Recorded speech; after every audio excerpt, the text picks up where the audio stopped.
Magandang buhay! Welcome back to my mini vlog. Ngayon nga ay araw ng Thursday at may PTA meeting na magaganap dito nga sa Kupang Senior High, pero first year pa lang yung anak ko. Kasama ko nga si Tadashi kasi wala namang mag-aalaga sa kanya. At nag-ice cream kami pagkatapos niya. Pagka-uwi ko nga ay nagluto na rin ako agad. Kaya ano pang iniintay nyo? Tara na! Let's go! Luto tayo! Hindi naman kayo kasama. Pero eto nga, yung mga ingredients, binili ko na rin yan kagabi. Actually, inutos ko lang sa asawa ko.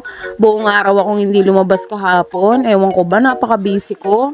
Kabi-kabila rin kasi ang mga assessment na ina-attenan ko at sinasagutan. At meron nga akong sideline na tinatrabaho. Kaya medyo busy talaga sa buhay.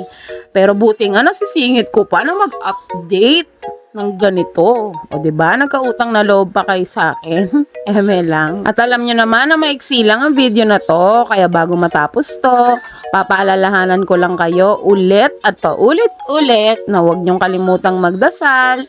At piliin nyo palagi maging masaya sa buhay. Kasi kapag masaya kayo, happy kayo nun. Tama? Correct? Yes! Yun lang. Ingat kayo palagi. Bye!